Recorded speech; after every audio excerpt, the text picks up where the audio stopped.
E.G.A.D.S, we're continuing the adventures of Lizzy and Lucy with Chapter 2 this week.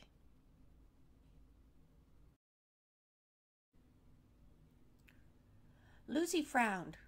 I think the ghost cat got carried off westward. The river bank ran a long way into the west. They would have to travel beyond the rushes. She sighed. The sun is shining, so I don't think I can float far. Lucy peeked westward out of the rushes and flapped her wings. In the distance, she could see a whirl of dust.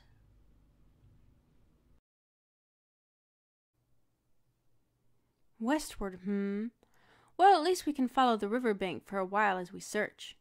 Lizzy couldn't help but agree with Lucy's thought about her floating far today. The sun was bright, and Lizzy knew from experience how sleepy the sun made Lucy. In fact, she was quite surprised Lucy was awake. She had a new idea to try as they went in search of the ghost cat. Lizzy was just about ready to scoop Lucy up and put her on her back, when Lucy flapped her wings and peered westward through the rushes. Lizzy turned her head to follow her friend's gaze, and she spotted a whirl of dust coming their direction. It was far enough away still that it was difficult to make out, but it almost looked like some sort of chariot.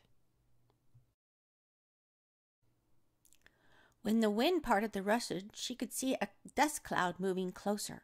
Lizzy, Lucy,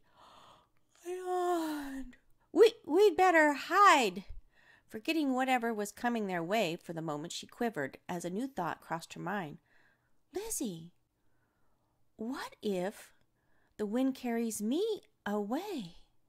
Lucy wondered, how would she find Lizzy if the wind carried her away, too?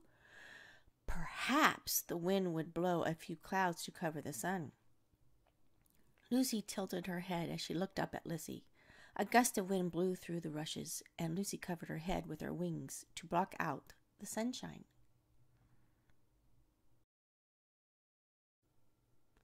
Lizzy took her eyes off the approaching chariot to look down at her friend as she said something about hiding. She wasn't sure what good that would do at this point, since it looked like whoever was driving the chariot was heading straight towards them. That meant whoever was coming was likely another ghost. How they were moving at that kind of speed in the daylight, Lizzy had no idea. At Lucy's frightened question about the wind carrying her away like the cat, Lizzy frowned. She didn't much like the idea of being separated from her friend either, especially not with a stranger coming and another ghost in trouble. Hang on, Lizzy advised as she scooped her friend up and put Lucy on her back. She made sure to use her wings to shield her friend. Whatever was going to happen, they would face it together. Lucy squawked, "Quack! Quack!" She wiggled about a bit until she was comfortable. Thanks, Lizzy. Now that she could see better, she looked at the approaching dust cloud. It was a ghost chariot heading straight for them, and it was slowing down. With her friend safe in the shelter of her wings, Lizzy felt better about turning her attention to the approaching chariot. She was correct in assuming that it was headed for them. The chariot seemed to be slowing down, too. The charioteer of the golden chariot looked to be an exceedingly tall lady with an expression of fierce concentration on her face. Lizzy could see her eyes darting to and fro as if she were searching for something or someone, even as she never changed her course towards Lizzy and Lucy. Lizzy still wanted to know how the approaching ghost was so full of energy at this time of day.